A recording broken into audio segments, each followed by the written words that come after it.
ಧನುರ್ರಾಶಿ ಮನೆಯವರ ಸಹಕಾರ ನಿಮ್ಮ ಯಶಸ್ಸಿಗೆ ಕಾರಣವಾಗುತ್ತೆ. ನೀವು ಯಾವುದೋ ಒಂದು ಗುರಿಯನ್ನಿಟ್ಟುಕೊಂಡು ಪ್ರಯತ್ನವನ್ನು ಮಾಡ್ತಾ ಇರ್ತೀರಿ, ಆ ದಿಶೆಯಲ್ಲಿ ಕೆಲಸಗಳು ನಡೀತಾ ಇರುತ್ತೆ. ಮನೆಯವರ ಪರಿಪೂರ್ಣವಾದಂತಹ ಸಹಕಾರ ಆ ಕೆಲಸದ ಮೇಲಿರುತ್ತೆ.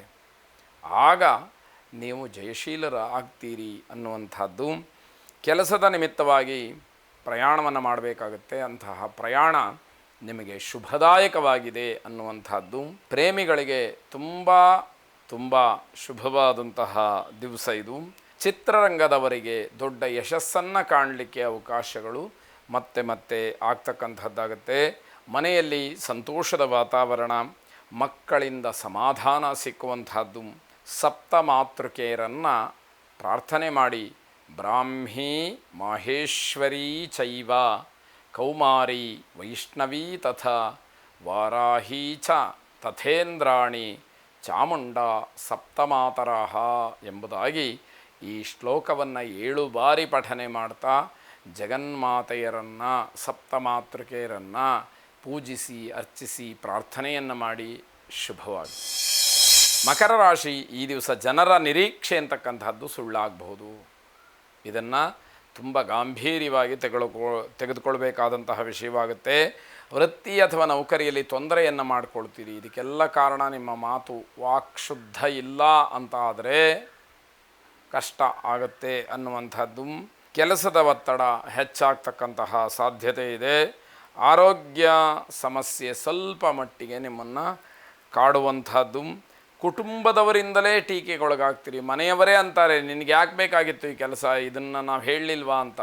ಆದರೆ ಅವ್ರನ್ನ ವಿರುದ್ಧ ಮಾಡಿಕೊಂಡು ಹಠವಾಗಿ ನಾನೇನು ಸಂದಾಯ ಮಾಡ್ತೀನಿ, ಸಲ್ಲಿಸ್ತೀನಿ, ನಮ್ಮ ಮನೆಗೆ ಅದನ್ನು ಕೊಡ್ತೀನಿ ಅನ್ನುವಂತಹ ಭಾವನೆ ಇದೆಯಲ್ಲ, ಅದು ದೊಡ್ಡ ತಪ್ಪಾಗತ್ತೆ ಎನ್ನುವಂಥದ್ದು. ಈ ದಿವಸ ತುಂಬ ಜವಾಬ್ದಾರಿಯುತವಾಗಿ ವರ್ತಿಸಬೇಕಾದಂತಹ ದಿವಸ. ಹೇಗಾಯಿತೋ ಹಾಗೆ ನಾನು ಮನಸ್ಸಿಗೆ ಬಂದ ಹಾಗೆ ನಡ್ಕೊಳ್ತೀನಿ ಅಂತಂದರೆ ಈ ದಿವಸ ಅದು ಆಗದೇ ಇರತಕ್ಕಂತಹದ್ದು. ಧನ್ವಂತರಿ ಮಹಾವಿಷ್ಣುವನ್ನು ಪ್ರಾರ್ಥನೆ ಮಾಡಿ ಶುಭವಾಗಿ. ಕುಂಭರಾಶಿ ಈ ದಿವಸ ನಿರೀಕ್ಷಿತವಾದಂತಹ ಲಾಭ. ನಿಮಗೆ ಗೊತ್ತಿದೆ ಈ ಲಾಭ ಬರುತ್ತೆ ಅಂತ.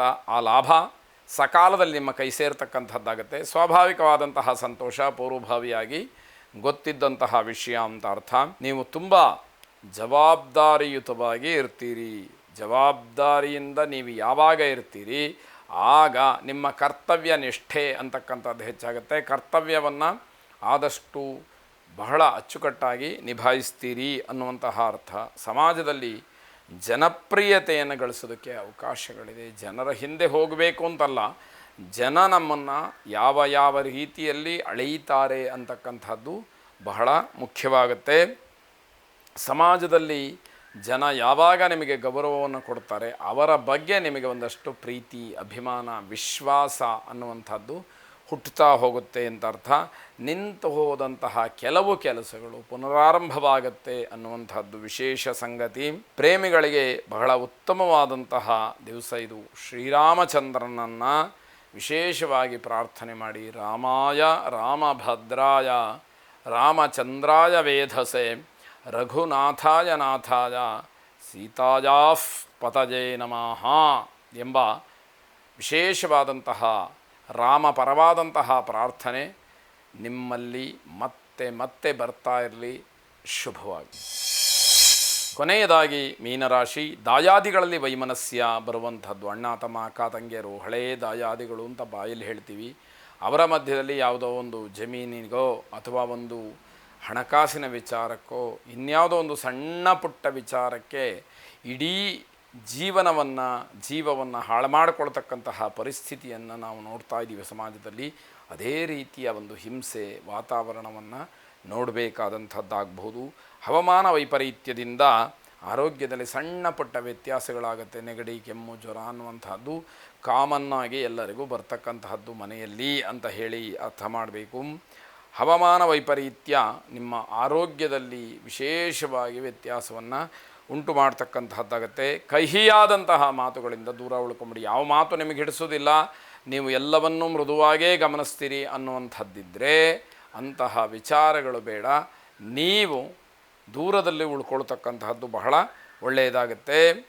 ಹಣದ ವಿಚಾರದಲ್ಲಿ ಗಮನ ಇರಲಿ. ದುಡ್ಡು ಕಾಸಿನ ವಿಚಾರಗಳು ತತ್ಕ್ಷಣದಲ್ಲಿ ಏನಾದರೂ ಒಂದು ನಾನು ಮಾಡಿಕೊಡ್ತೀನಿ ಅಂತ ಹೇಳಿ ಮಾತು ಕೊಟ್ಟುಬಿಟ್ರೆ ಆ ಭರವಸೆಯನ್ನು ಈಡೇರಿಸಲಿಕ್ಕೆ ಆಗದೇ ಇರತಕ್ಕಂತಹ ಪರಿಸ್ಥಿತಿ ಬಂದುಬಿಟ್ರೆ ಆಗ ತೊಂದರೆಯನ್ನು ಮಾಡ್ಕೊಳ್ತೀರಿ ಅಂತ ಅರ್ಥ. ಮನೆಯ ಸದಸ್ಯರ ಯೋಗಕ್ಷೇಮವನ್ನು ವಿಶೇಷವಾಗಿ ನೋಡಬೇಕಾದಂಥದ್ದು. ಯಾಕೆ ಅಂತಂದರೆ ಅವರೆಲ್ಲರೂ ಕೂಡ ನಿಮ್ಮನ್ನು ಆಶ್ರಯ ಮಾಡಿಕೊಂಡಿರ್ತಾರೆ ಅಂತಕ್ಕಂಥದ್ದು. ವೆಂಕಟೇಶ್ವರ ಸ್ವಾಮಿಯನ್ನು ಪ್ರಾರ್ಥನೆ ಮಾಡಿ. ವಿಶೇಷವಾಗಿ ಆ ವೆಂಕಟರಮಣನ ಅನುಗ್ರಹ ನಿಮ್ಮ ಮೇಲೆ ಇರಲಿ. ಶುಭವಾಗಿ.